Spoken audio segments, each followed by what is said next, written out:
Right. Hello, everybody. Welcome to today's INET seminar. We're very happy to have Johanna Arlinghaus here. Johanna, over to you. Hi, everyone. Thanks so much for coming. This is really work in progress, so anything that you have to say will be much appreciated, and please just jump in. We can make this a very informal discussion, I think. So this is a paper on the effect of information sharing on policy support, and we take urban policies as an example of a policy that we will be studying. And it is joint work with my co-authors, Theo Konk, Linus Martov, and Stefan Sommer. I think Theo was going to join and might join throughout.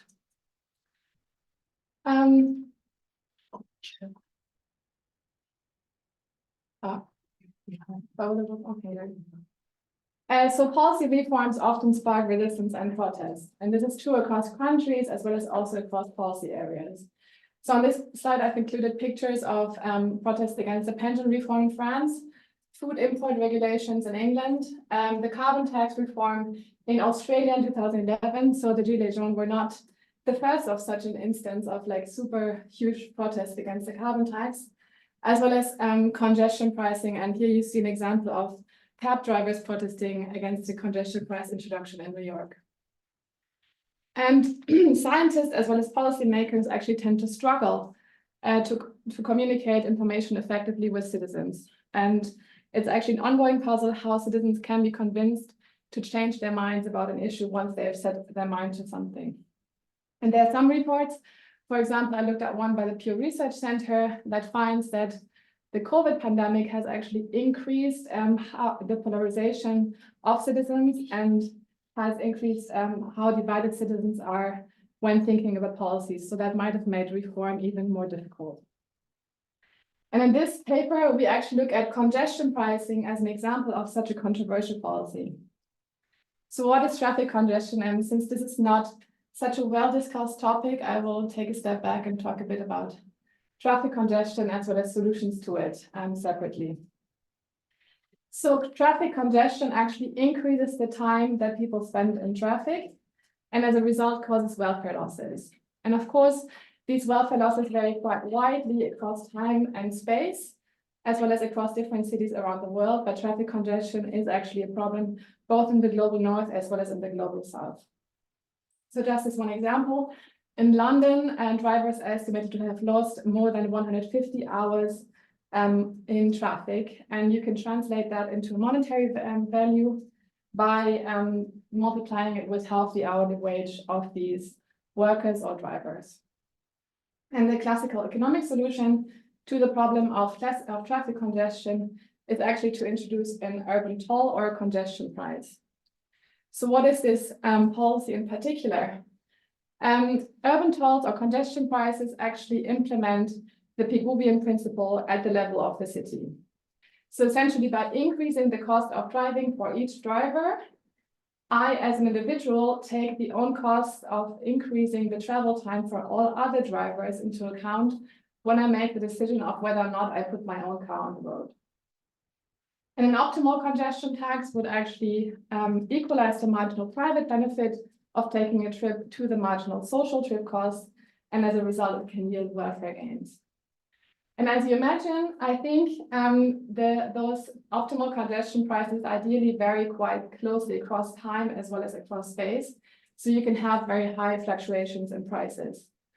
And as a result of these administrative and also to an extent technological barriers, cities, when they introduce congestion prices, introduce flat charges that can either be in blocks by peak and off-peak hours, or also have a varying price, or also just have a flat charge throughout the day, as for example, the London congestion charge. So these are second best solutions, but they're still proven to be effective. And actually this type of second best solution, because it is the solution that is most frequently implemented in practice, is the one that we will be considering in this paper. And the economic first best argument for introducing a congestion price is to increase time savings. But of course, as you can imagine, because the driving in the city center will decrease, this price will also have co-benefits, which can be large or even larger. For example, you have air pollution reductions, Also, reduced greenhouse gas emissions through reduced driving, and also less accidents, although that is mostly an empirical question. If this is such a great policy, why don't more cities introduce it actually? So tolls are often perceived as ineffective or also unfair. I think a prime reason that drivers don't love congestion prices is that because they pay for something that was previously free, but also the fairness aspect actually tends to be quite prominent in the discussion around congestion prices. It is being perceived, and this is also what we find in this paper, that the benefits of an urban toll are distributed unequally, but also it might have regressive effects. At the same time, the acceptance of a toll increases very strongly after introduction typically. So for example, the Stockholm congestion price has very strongly increased in popularity once the drivers have actually noticed or been noticed the benefits of such a toll in terms of increased driving speeds, but also reduced air pollution. And so in this paper, we asked if we can replicate this effect of this inverse U-shape of resistance against the congestion price, if we can replicate the situation with an information experiment, essentially. So, yes? Oh, sorry, I didn't want to interrupt, but are you viewing people as a homogeneous block, the ones who oppose it, or are you also thinking of like, maybe certain industries or, trucks perceive it as unfair because it's an industry that's losing as opposed to just the effect across income deciles? So we have, we're doing a household survey. So that means that we will be focusing on households. We have these households by occupation group also. So we checked whether some groups of the households that we are looking at might have vested interest because they're taxi or Uber drivers, for example. Those groups were relatively small in our survey, so we couldn't really see like very strong differences across these groups. But in principle, we're considering this, yes. Okay, but it's only households, so it's not your like industrial traffic, like your large freights or, because I guess if it's only a household survey, you wouldn't have the commercial traffic. No, so essentially we're considering citizens, yes. Okay. Yeah, I think so. Since protests, I think are driven also. These kind of street protests that I was alluding to, I think it's mostly like private citizens that go on there, but of course there are also other influences in the game, but we're not directly considering them. Maybe following up on that question, you do mention that you have looked at like private individuals that work as Uber drivers or taxi drivers. Exactly, those are the ones that we. Do you have more types of I guess data on their profession over the entire household? We have we are asking household heads or one person in the household, the one that essentially replied to the survey. It was an online survey that we did. I think we have 10 industries that we have asked them if they work in one of them, but we couldn't really make a systematic comparison on that basis. One last question. In the city of your study, what is the proportion of commercial traffic versus household traffic on the roads? So I know this from another paper, i.e. you're referring to Uber, drop buses, etc. Commercial freight, etc. So we really look at the city centers, and the city centers, I think most of the traffic goes around, most of the commercial traffic goes around, so trucks will go around when they do long distance. I think, I've looked at this data for my other paper for Berlin and other German cities. It was definitely like not more than 5%. But in these larger areas that we've been considering, we're not actually looking at it, but it's a good point, yeah, to check that for the larger areas. Yeah. Okay, what we do in this paper.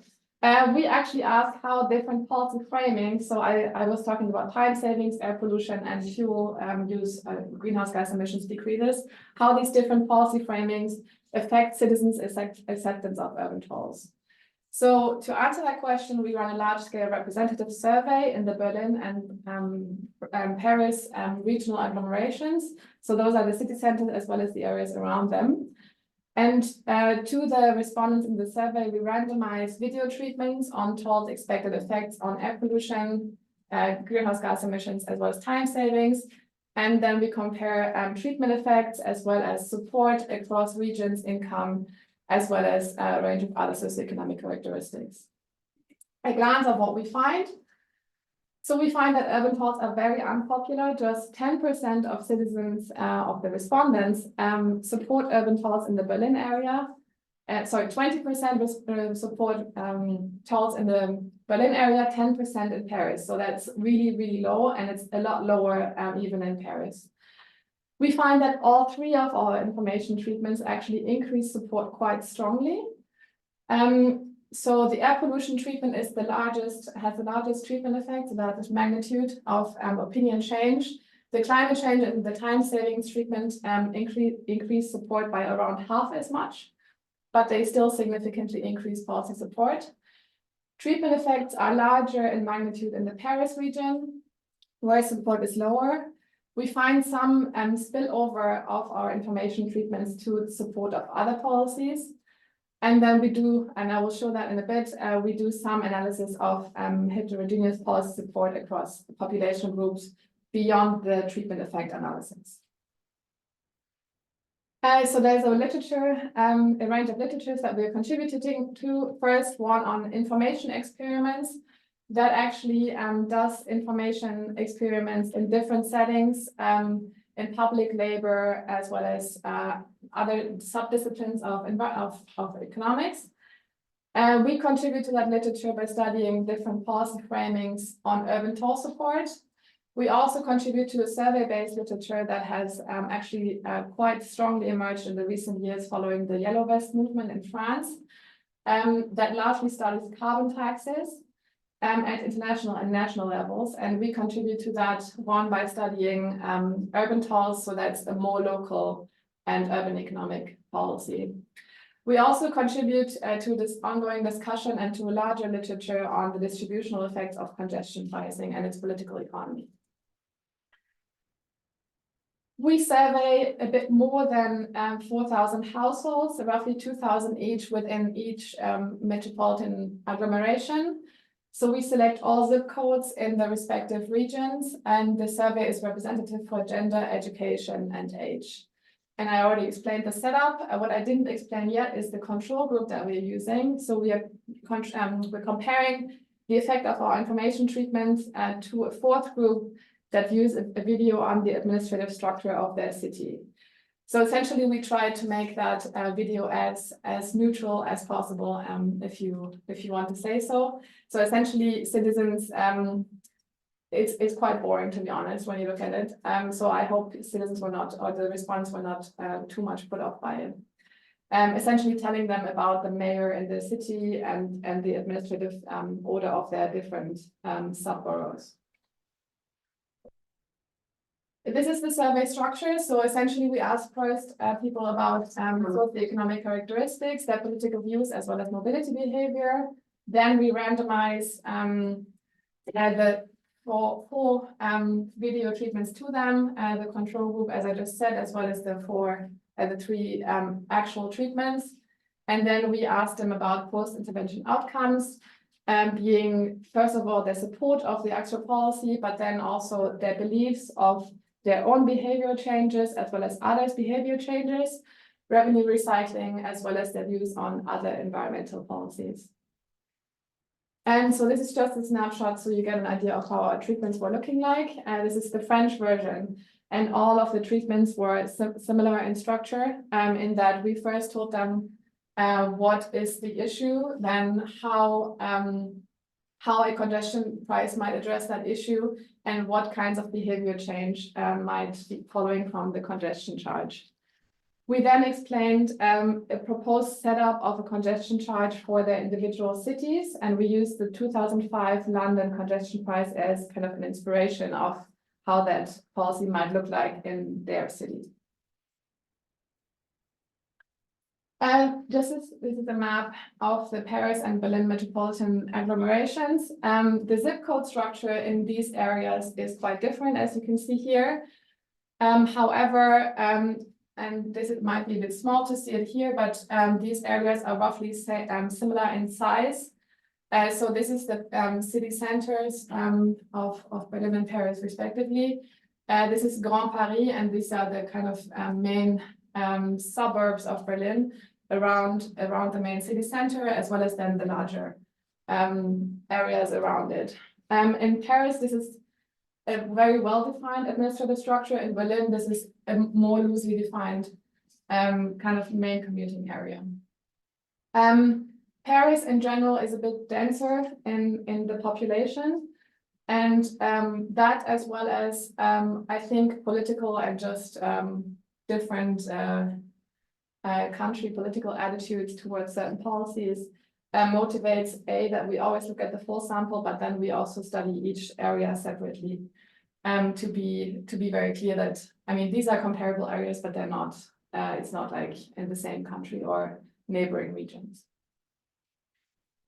This is a first glance at our sample descriptives. So in the first line, you see urban toll support in the control group. So this is basically the baseline that we are using for comparison. Urban toll support, as I already told you, is quite low in both regions, but it's half as low in Paris as compared to Berlin. And for the rest, these are some of the main socioeconomic characteristics that we are also using as control variables in our regression. We've tried all kinds of combinations of control variables. We have quite a lot of, like, this survey was relatively long, around I think 17 minutes on average. So we do have quite a lot of number of covariates. Many of them don't actually make a large difference to the results, but nevertheless, we made sure to include all kinds of different combinations of them in our as controls. So these are the main quota variables: education, income, and age, as well as gender. Then we have some socioeconomic and mobility controls. We also ask respondents whether or not they think congestion, climate change, or air pollution are relevant problems. So we kind of control for ex ante views on the issue. And we also use that later to study heterogeneous treatment effects. And then I've also constructed 4 indices that portray trust in institutions, but then also these are called so-called worldviews on like the desirability of government intervention, for example, as well as attitudes towards nature. So these codings are kind of a standardized way to code these indices. And they represent essentially attitudes towards hierarchy in social norms and towards nature. Johanna, it's so interesting that in your cities, 76% of people own at least one car, right? Yes. So in that sense, it's quite interesting because in a lot of other cities or low and middle income countries where the vast majority of people own a two-wheeler, a bicycle, or maybe a little motor. And it might be the case, I mean, I'm just thinking this is nothing to do with your work, but it might be quite interesting that they might feel very differently about a congestion tax, since the vast majority either has safety issues with big cars because they're just on bicycles, etc. Whereas in these two cities, it's really like everyone owns a car. It's true. I guess this is very high income sample. Yeah. Yes. Yeah. We'll see that these people are not that favorable to a congestion car. Yeah. One thing that perhaps you have it in the full data, so one thing that I'm missing here is, do you have any information on the usage of public transport or attitudes towards public transport? Yes, we do. And we do also use that as a control. So we have proximity to the next the next public transport station. And we also have a view of whether or not they think this is a safe option and how frequent they are running. So we can control for that too. Just to be clear, when you said Paris-Ile is the whole region, not just the blue ones. No, it's the whole region, yeah. So yes, Yeah. that makes it about 80%. I can split this up further by urban rule as well, yes. In the city, people Yeah. won't In the own city, it. want all, Yeah. yeah. Yeah, okay. Oh, So it's this the is whole. This okay. is the whole region, yeah. So 50% live in the city center. Wait, where? Just below.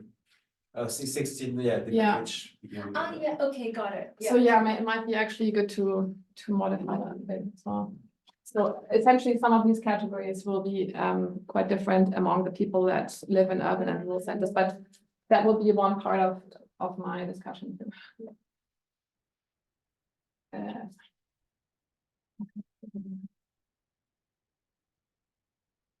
Great, okay. These are our descriptives. Our empirical strategy is very simple so far. So we just regress the treatments on our outcome variable, and then we use interactions to measure any heterogeneous treatment effects. And I think that, I mean, we can work on that, but this is quite a standard way to deal with survey data. This is our main result that I've already been telling you about. So essentially looking at the full sample and across different specifications with controls and regions fixed effects, we see that the air pollution treatment introduces policy support by more than 10 percentage points.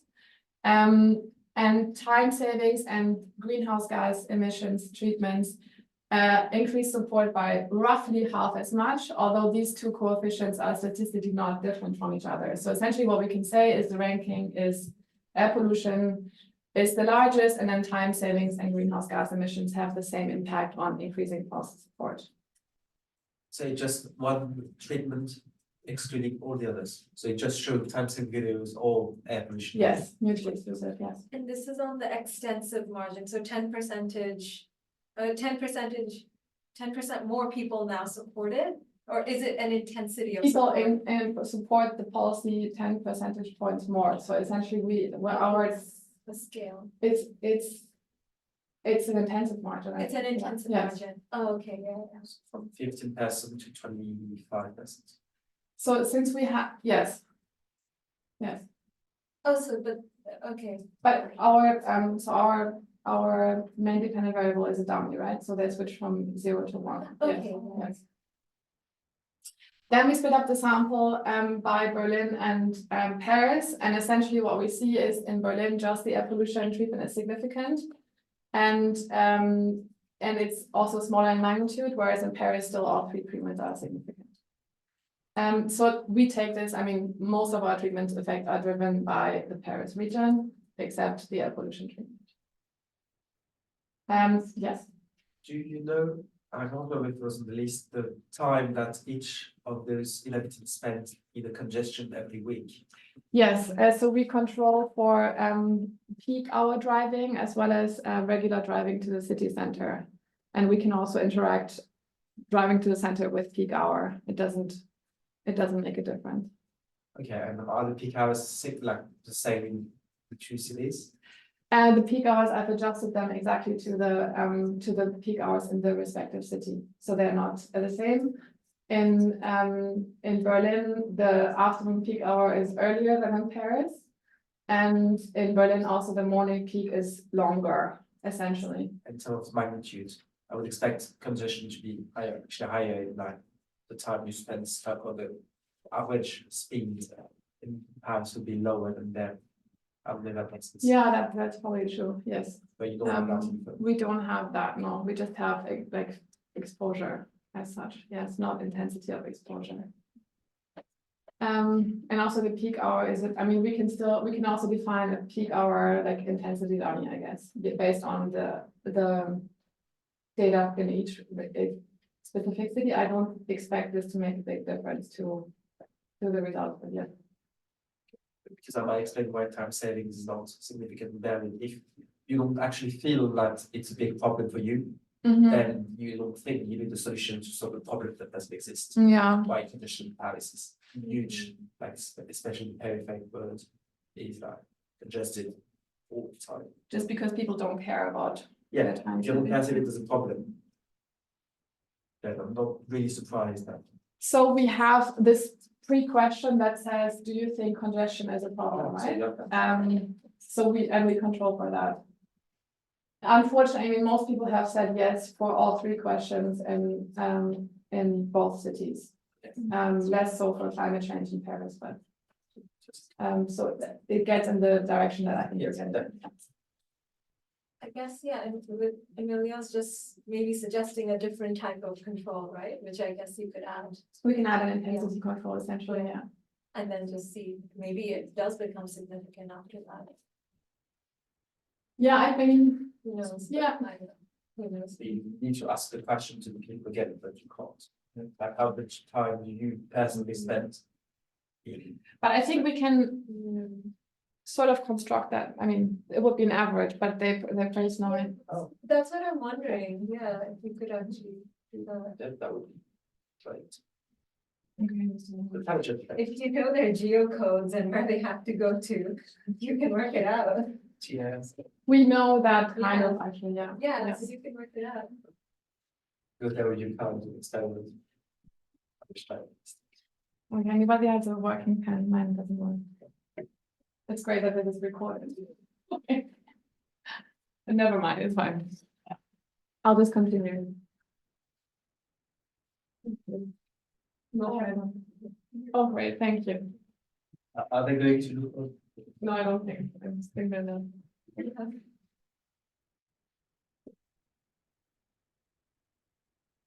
Great. Okay, this is our highlight result, main result, highlight result. We then check whether or not these treatment videos also make a difference to what people believe will be the effects of an urban toll. So essentially, we ask people, do you think that an urban toll will lead to reduced driving, less pollution, less greenhouse gas emissions, faster driving on the roads, or also less accidents?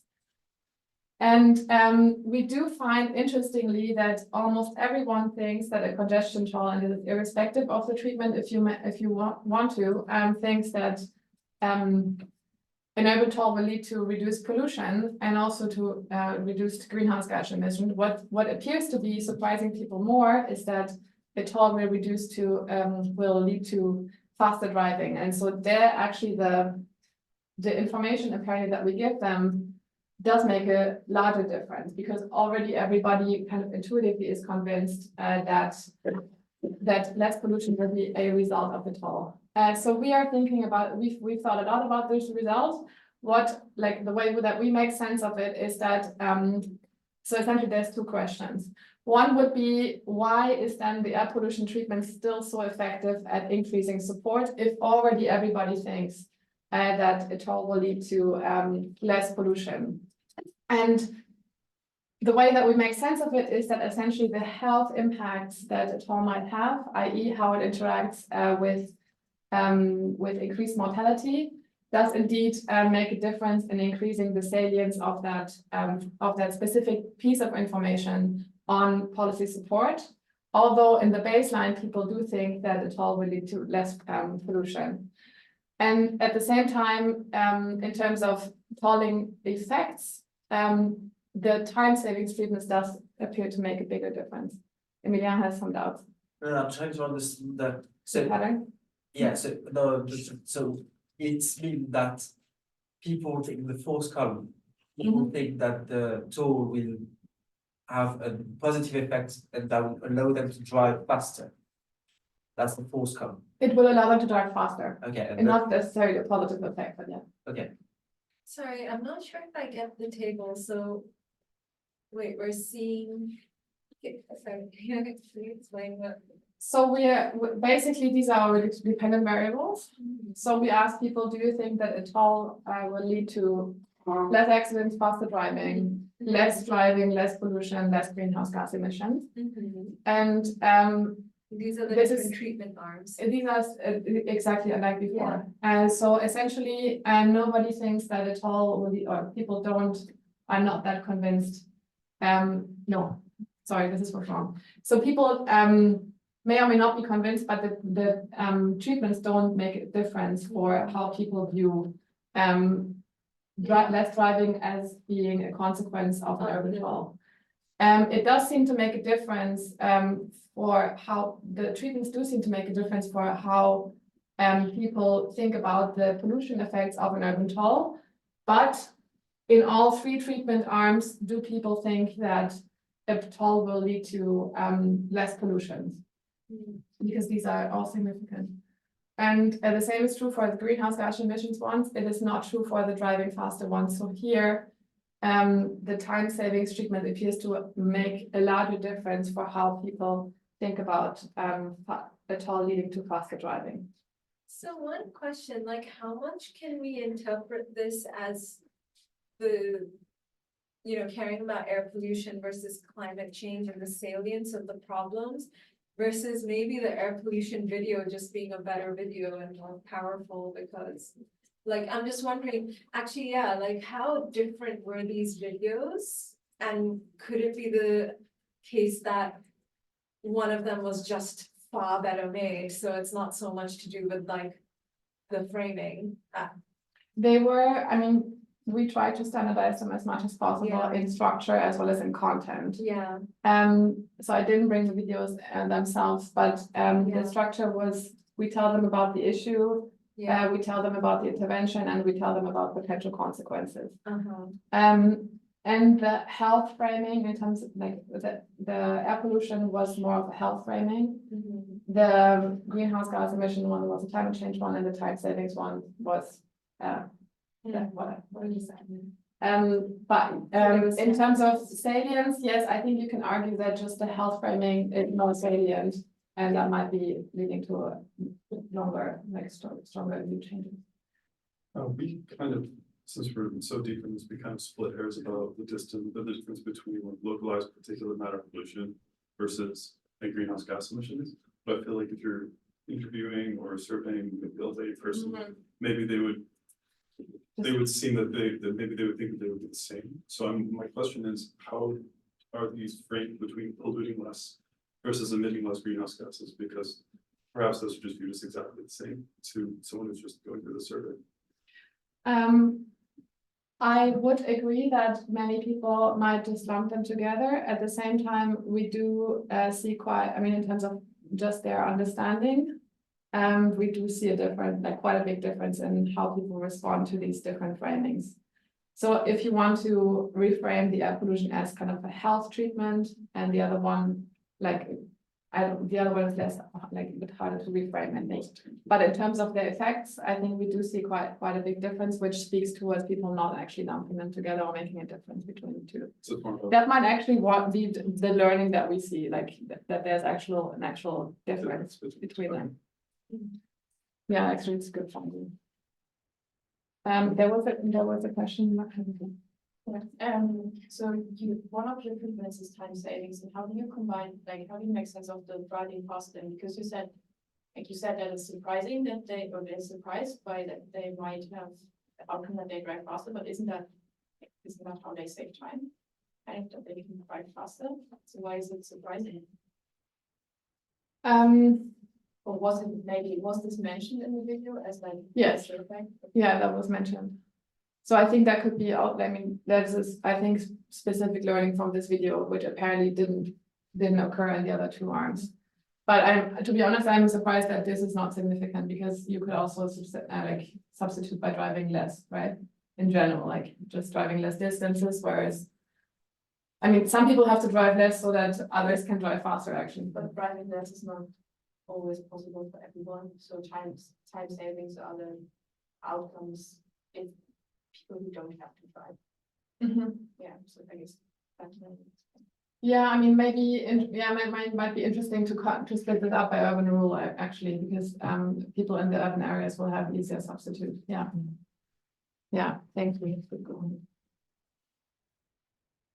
Matthias? I guess my question relates a little bit to Joseph's as well, where do you elicit any prior knowledge on any of these topic areas prior to actually the main survey call? So for instance, do you elicit through multiple choice questions how much or how little any particular participant knows exactly about climate change, about pollution, these kinds of things? We don't have that explicitly. We have so actually we have a number of open questions that for example, ask them how they, I mean, it's in there. So we ask them about their fuel costs. We ask them about their mobility behavior prior to the treatments. And we ask them about their awareness of the three issues that we are treating, but we don't ask them specifically which effects do you think climate change will have in your area or such. We don't have that. We just have a rougher. Sort of a physics quiz. No, we don't have To that. help Yeah. you dissect the pollution versus emission, to what extent they're aware of it. Yeah. I will continue. Last question. if you- Yes, of course. Um, No, I mean, questions are very welcome. how do you frame the question? Is it, or do you think you will drive less, or do you think people on average will drive less? We have both.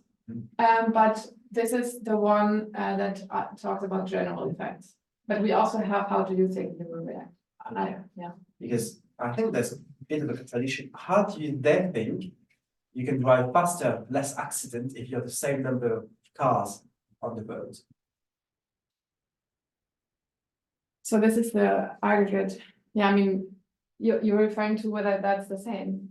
No, but I mean, if you have the same number of cars, there is no reason why you should drive faster. Or that you have less accidents, because the two are like really related. So how do they think it works? Like everybody will still take the car the same amount of time, exactly the No, same. agreed, yeah. It will have an effect. So they think all those like even pollute less and use less greenhouse gases will happen, and everybody is. I mean, there's maybe they don't see the contradiction, but it's kind of interesting. But and if it was turned like, do you think you'll have drive less? Then I can understand that I will drive the same, people will not drive, and then it will be all benefits for me. But if you think like, yeah, all people, I wouldn't be surprised if there was a contradiction, but I can show you the numbers, but I don't have them. yeah, that's kind of interesting. Like Mhm. people think it's just magic in the end. Yeah, That's what I get from this thing, at least. agreed. But is the question if they drive less themselves or if everyone drives? In this case, it's everyone. What do you think will be the aggregate effects? We have another question that comes, I think, just before that, about the individuals. It is very-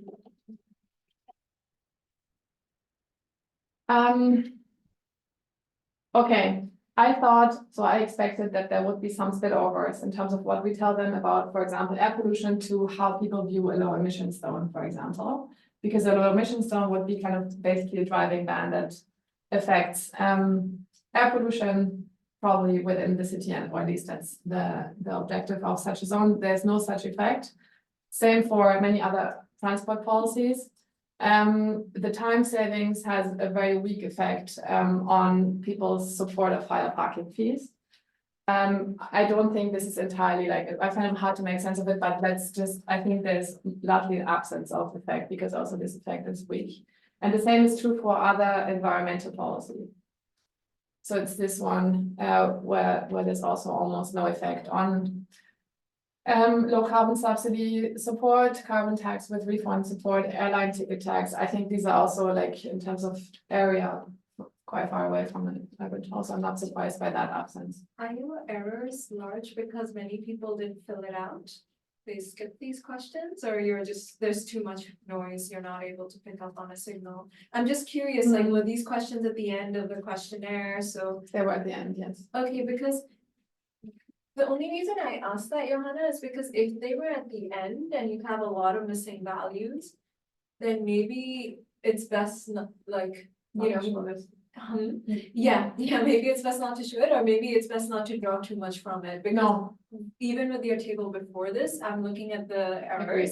and I'm like, it doesn't mean we can reject the hypothesis that it doesn't spill over. Yeah, I mean, Your errors are just too high, we so, essentially don't, yeah. yeah, No, I agree, it's not. it's just like people got tired at the end. Essentially an and you absence just- of result, yeah. Yeah, you got missing values. Yeah. We do have an attention question though, so we do make sure that people are kind of attentive, and they are. Okay. But this is at the end, yes, you're right, it's right at the end of the survey. Great, so then I try to interact the treatment arms with all kinds of socioeconomic characteristics. I can tell you already, there's nothing there. So I can almost not say anything about further heterogeneity and treatment effects.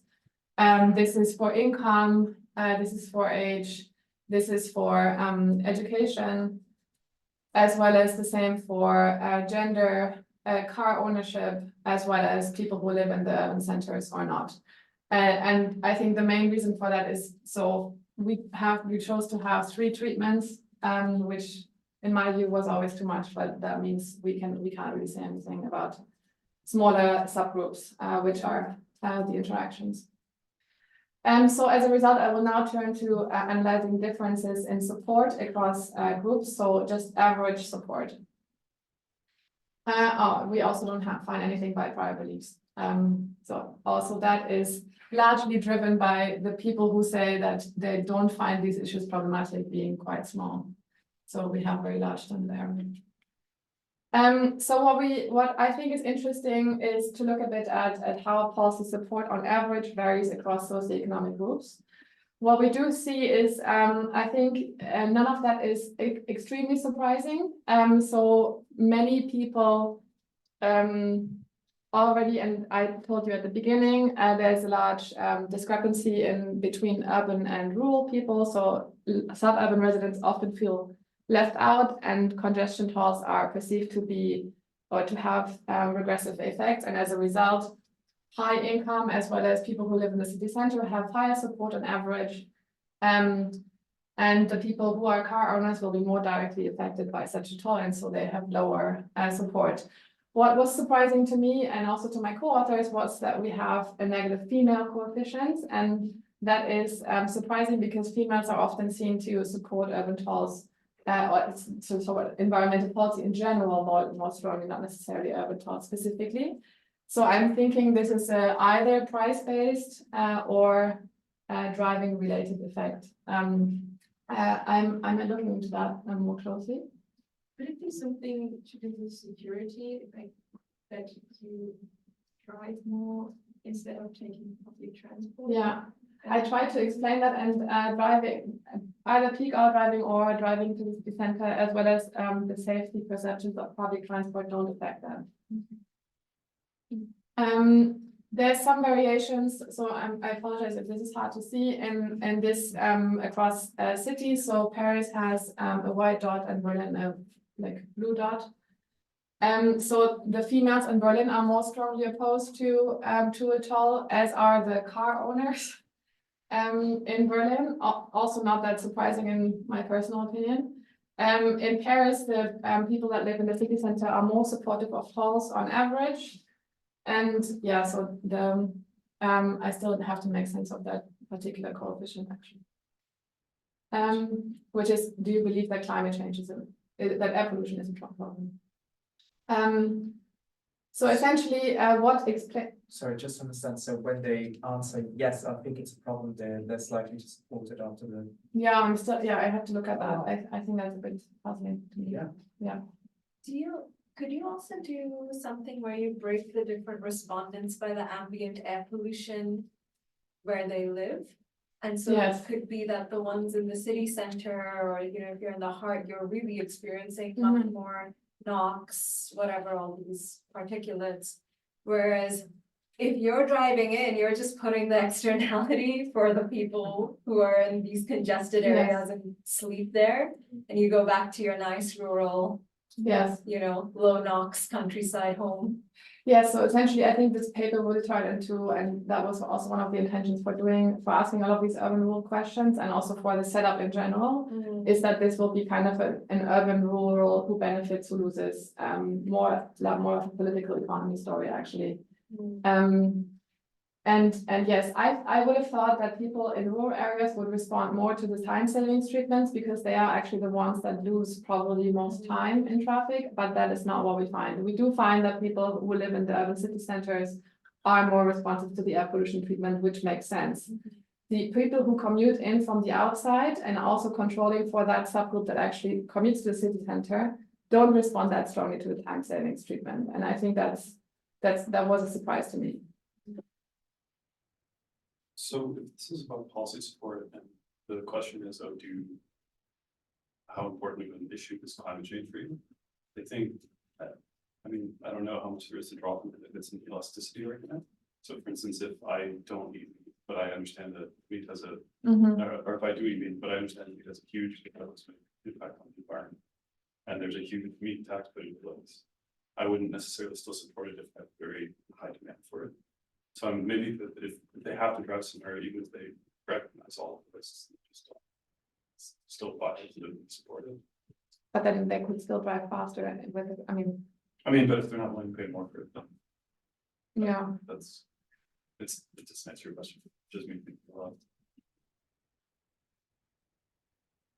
Yeah, I mean, it would be nice if we could say something about the elasticity of like belief change in subgroups, but we can't really do that because of power. Yeah, maybe I can, yeah, I'm still thinking about different specifications or something, but If I don't want to pay the tax, then I'm not gonna support policy, Yeah. even if I think it's gonna have good. Yeah. benefits. I mean, maybe this isn't too much more work, but if you could have another, left-hand side column which says ambient air pollution in your place of residence, and then see whether, how that changes. Cause you probably Yeah. have all the data to do that, right? Yeah, we have the code as well. Yeah, Because the only reason I say I have a slight pet peeve with like, okay, yeah, you look at income inequalities, but there's inequality in your health exposure, right? With a lot of people in urban centers actually really suffering from very low air quality, and those in rural areas. I don't know. so look, I'm actually not sure if we can do that because for some, I mean, ideally we would control for zip code or place of residence specifically, right? But for some zip codes, we have like very few observations actually, Oh, I so see. then we would take off I see. the entire observation, but so I think the best we can make, let me try, I try to go beyond the just urban rural, so to kind of do just adjacent zip code, but it doesn't, like, all of the controls that I've included didn't really change much of the patterns, obviously. I will go a bit faster, so essentially what explains the female coefficient, and I think that is quite interesting. So in Berlin, so this is the 0 line, I hope you can see it a bit. Females have negative support when they have no children, but the support drops actually for 1 and 2 children. And this is much stronger in the Berlin region than in the Paris region. So in Paris, you can see a slight drop for females with 2 children. And this drop in Berlin actually gets stronger when I do this just for a single household, so 1 adult and 1 child. So that means that the negative female support is, and this doesn't change with a number of controls that I include. So that means that females, it's mostly driven by single female households in Berlin. That's, I think, quite a solid pattern. I've tried all kinds of things to explain that away, but it doesn't go away. I'm also not that surprised by my own experience by this difference, but that's just anecdotal. Also in Paris, this policy is largely equally supported by all kinds of people from the political spectrum. In Berlin, left-leaning households support this policy much more. Again, I don't find that extremely surprising based on my own, but only anecdotal experience in these 2 regions. But essentially in Berlin, I think price instruments are not necessarily termed as a conservative or like a liberal policy, but instead left-leaning households support them a lot more than others. There's also, so we also have some questions on who do you think that this policy will benefit the most? And indeed, it is what I think I've motivated this whole paper with, is that essentially these are people that live in urban areas. So urban people, when asked, do you think that urban residents would benefit from a congestion tax? They say that so basically the urbanites themselves think that they benefit, but also the people in the suburban area think that urban residents would benefit more. When asked whether or not suburban residents will win from a congestion tax, people that live in the city center think that suburban residents will benefit more than the suburban residents themselves. So that means that the suburban residents see themselves as being disadvantaged by the policy. The same is true for low income and high income respondents. I will group these into two groups from here, but what we do see that there's a tendency, although the confidence intervals overlap, that high household think that they themselves will benefit, but also that low income residents might be, sorry, this is for the high income, whether they themselves will benefit, and this is for low income groups, whether or not they will benefit. So essentially, high income groups are seen to be benefiting a lot more from the toll. So that means that, and of course, the high income and urban groups overlap to a certain extent. So I think this confirms resistance or the classical arguments against for resistance against this particular policy. So what we find, and I've included some next steps that I would love to hear your thoughts on. We find that urban toll support is quite low on average.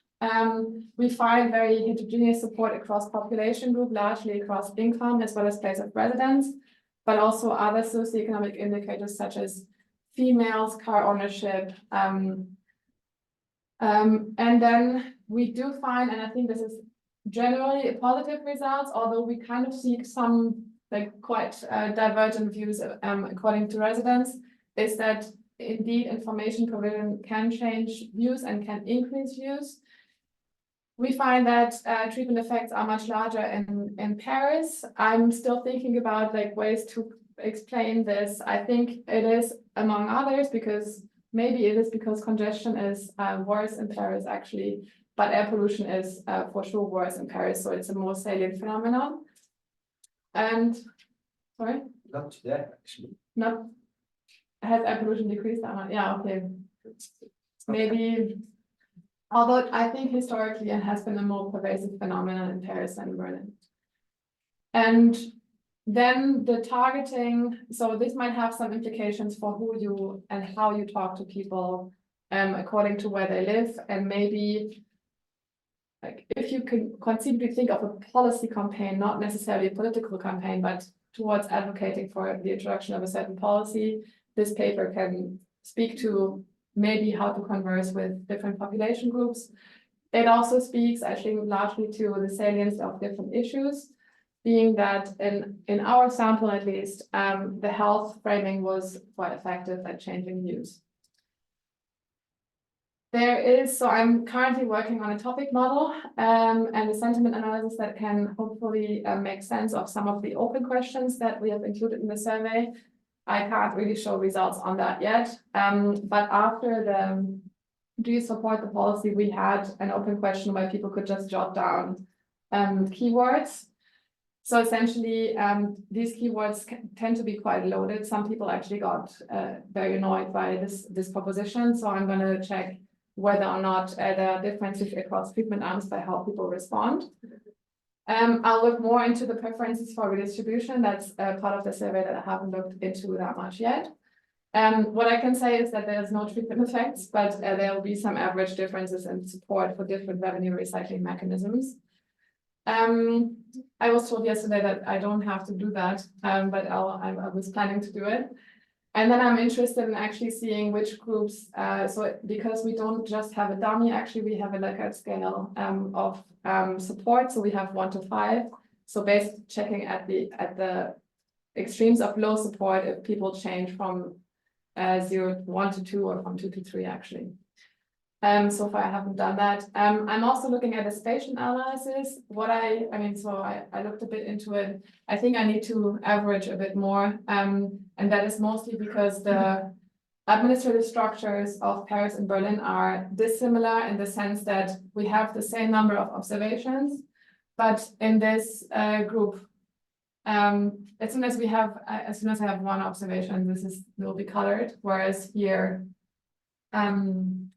since the zip code areas are much smaller, essentially, it's so I have to find a good way of averaging across different regions, which I haven't done yet. But yeah, that was it. Thank you so much for your questions and any comments.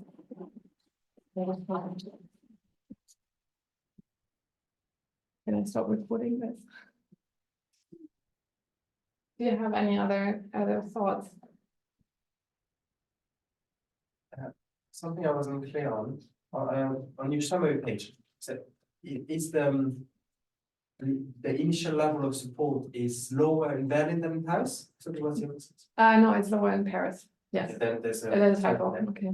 And I have an hypothesis on that, is that there's more already anti-cars policy in place in Paris than in Berlin. So people would feel like, oh, it's on top of it, but already suffering. Because I mean, the mayor of Paris for like the last 10 years, I've had very anti-car policy, very explicit, for very good reason, congestion and pollution. But people feel like it's already on top and say, okay, so it's already like a mess and we can pay on top of that, and that could explain. But then reminded of the benefits and say, okay, that would be my 2 cents. Yeah, I mean, we can control for existing policies, I guess, yeah. Yeah.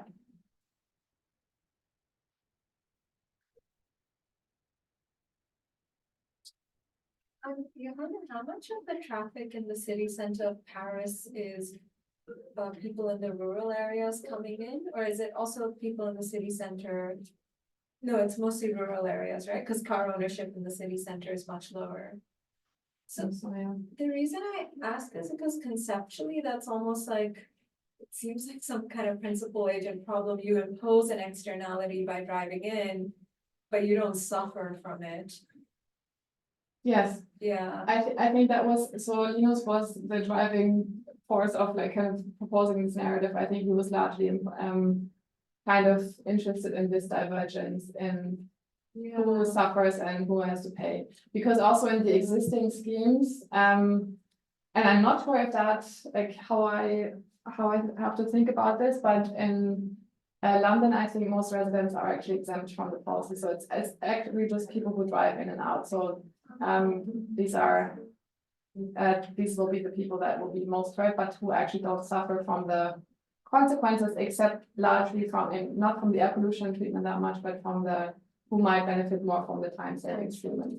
So in the pre-registration plan that we submitted, we had this hypothesis that suburban residents will respond much more strongly to the time savings treatment, and the urban residents will respond more strongly to the air pollution treatment. But as I said, that is only partially true. So they are a bit altruistic. It's not just let's choke the rich with our particulate matter. The suburbans. Yeah, they respond to the air pollution treatment. Yeah, that is so respond, yeah.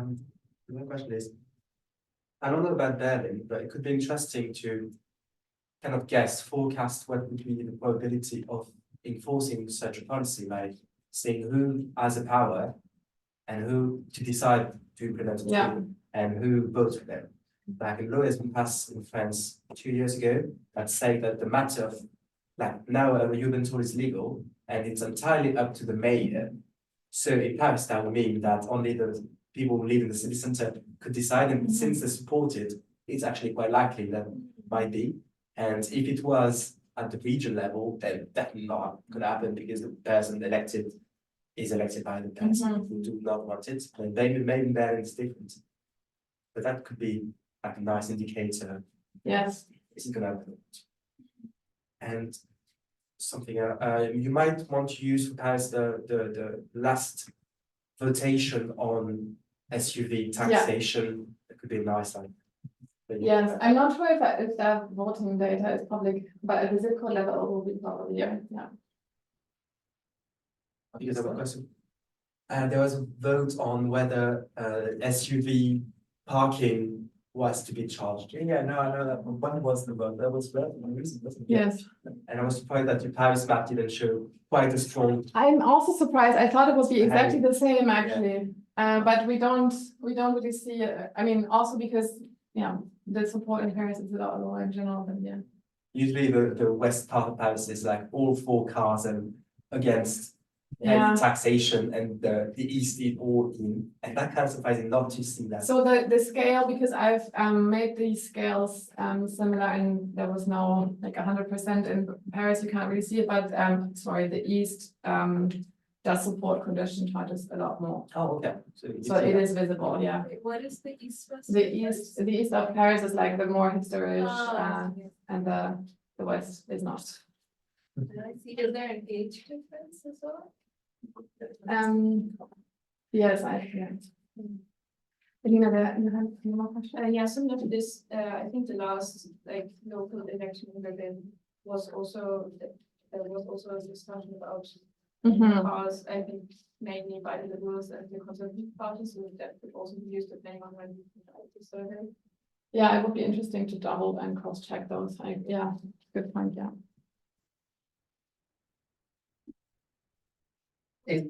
There is still time. I have like 1.5 questions. Okay. So, What's Um, that?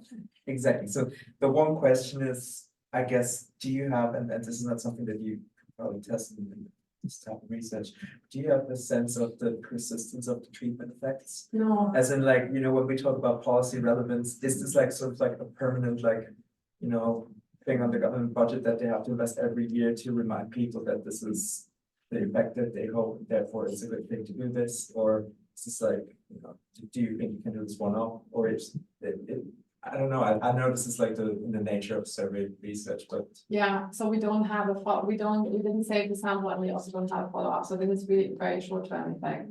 The only thing that, I mean, we don't find spillovers at the end of the survey, so if those spillovers would have been stronger, it would have been an indication that people somewhat remember what they saw. But I don't think the absence of a spillover can be taken also as not indicating that people have forgotten about this. But no, this is a short term and you could call it attention salience effect, actually. Yeah. and then beyond that, the half a question is really just in my mind going into the sort of like, you know, willingness to pay that experiments where you actually pay with actual money that you hold in your hand, then depending on how you play, you get more or less at the end. And I wonder, is there any way, any kind of like equivalent that one could apply in these types of studies? Because clearly this is online. I don't know if you paid or didn't pay the participants, but No, yeah, I'm also wondering how one could turn this more into sort of a game situation. To raise the stakes, to not just have the salience effect, but actually have to engage more deeply with it. there's some studies that do donations, for example, or like as a kind of willingness to pay at the end.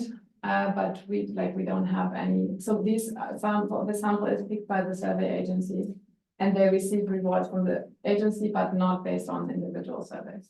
I thought your effect was quite large. Normally, video and information treatments are always insignificant because it's like, you know, I mean, it's a video, right? It's not like a huge impact on an individual's life. Yeah. But so the fact that you find a 10% change for the air pollution video, that actually to me seems quite large relative to other information treatments. Yes, Yeah, I've compared the magnitude to the literature, and Yeah. it's Is it at large? the upper end, but Yeah.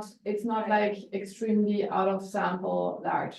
okay, So there are other information treatments like in similar setups that find treatment effects up to 15 percentage points.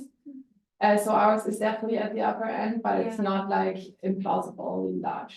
and do you share characteristics, like is the health alarmist thing similar for the other large effects? Were they also very impactful treatments like that? I think those are actually less impactful in terms of Okay. the messaging. Okay. Well, that's nice. Yeah. Yeah, but I would say I would like to still kind of, Yeah, I mean, you don't want to have extreme large effect because that's like implausible, right? But yeah. Yeah. Let me say the last that I'm not a behavioral economist, so this is my first and maybe my only behavioral study, but let's see about that. So I'm still learning about behavioral economics. Thank you so much for showing up and for all of the questions and thoughts. And your time.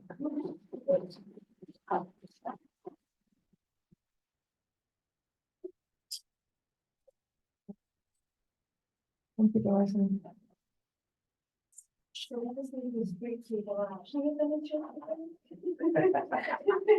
I gotta say, that was one of my favorite things. So they just want to